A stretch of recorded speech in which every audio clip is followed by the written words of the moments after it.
بسم اللہ الرحمن الرحیم الحمدللہ رب العالمین والصلاة والسلام علی سید المرسلین وعلی آلہ وصحبہ اجمعین۔ محترم خواتین و حضرات، آج کی اس محفل میں مصنوعی تولید سے متعلق مسئلہ بیان کیا جائے گا۔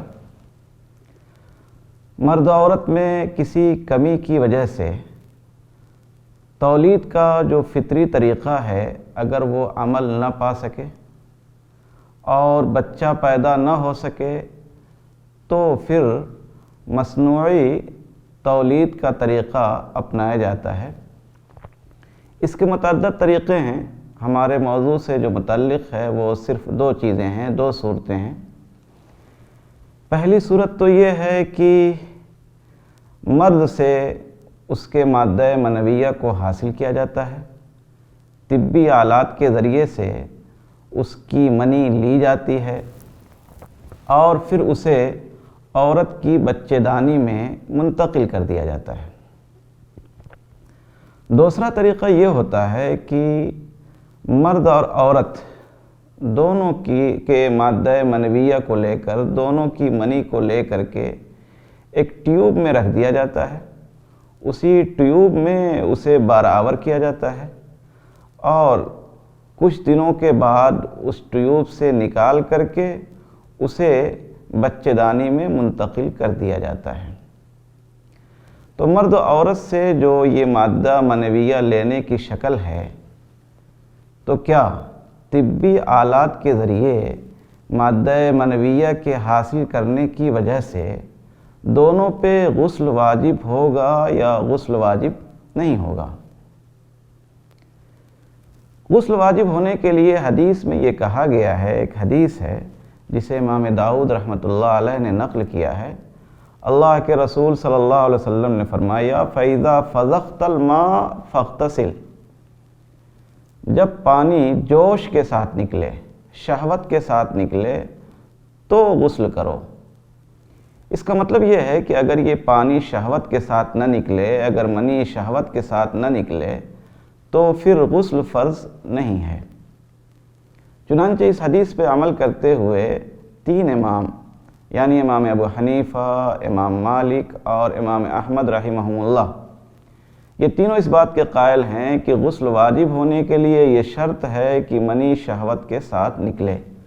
ظاہر ہے کہ طبی آلات کے ذریعے سے منی لینے میں یہ شرط نہیں پائی جاتی ہے، اس لیے اس طرح سے منی حاصل کرنے میں غسل فرض نہیں ہوگا۔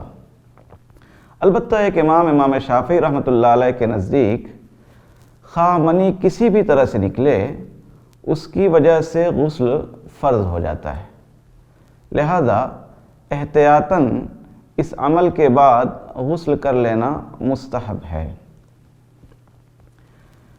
البتہ یہ جو مادہ حاصل کیا گیا ہے، اس مادے کو شرمگاہ کے ذریعے حاصل کیا گیا ہے، تو شرمگاہ سے کسی بھی چیز کے نکلنے کی وجہ سے وضو ٹوٹ جاتا ہے، لہذا اس عمل کی وجہ سے مرد عورت دونوں کا وضو ٹوٹ جائے گا۔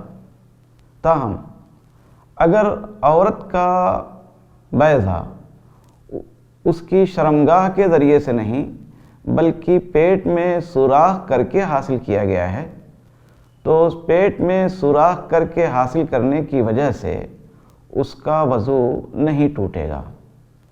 اس کی دو وجہ ہے۔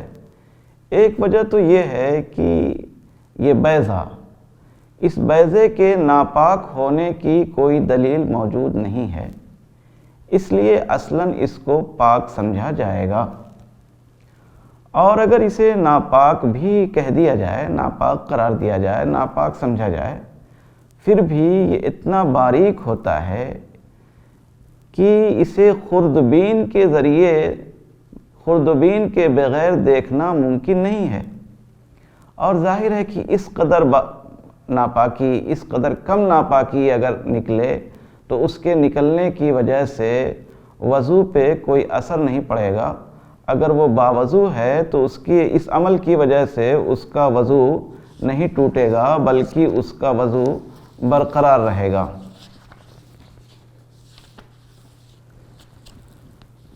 اگر عورت کی شرمگاہ میں یہ منی داخل کی گئی ہے،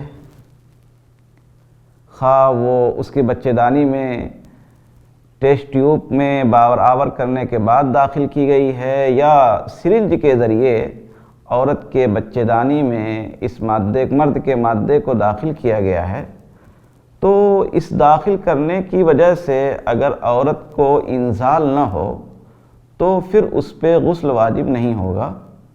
البتہ اگر انزال ہو جائے تو اس پہ غسل واجب ہوگا۔ اس مسئلے پہ چاروں اماموں کا اتفاق ہے۔ تمام ائمہ یہ کہتے ہیں کہ اگر کسی اور ذریعے سے عورت کی بچے دانی تک مرد کی منی پہنچا دی جائے تو اس کی وجہ سے عورت پہ غسل واجب نہیں ہوگا۔ چنانچہ امام مالک رحمۃ اللہ علیہ سے ایک شخص نے پوچھا کہ اگر مرد کا مادہ منویہ عورت کی شرمگاہ کے علاوہ کہیں اور گرے اور پھر وہ اس کی شرمگاہ تک پہنچ جائے تو کیا وہ اس پہ غسل واجب ہوگا، عورت پہ غسل واجب ہوگا؟ تو امام مالک رحمۃ اللہ علیہ نے فرمایا کہ نہیں، جب تک کہ وہ فطری جو طبعی طریقہ ہے اس طریقے سے صحبت نہ ہو تو پھر عورت پہ غسل واجب نہیں ہوگا۔ محض مرد کی منی کے داخل کر دینے کی وجہ سے یا داخل ہو جانے کی وجہ سے غسل واجب نہیں ہوگا۔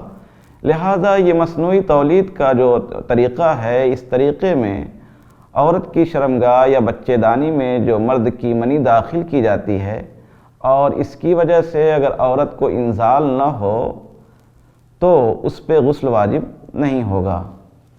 ھذا ما عندی واللہ تعالی اعلم بالصواب وإلیہ المرجع والمآب۔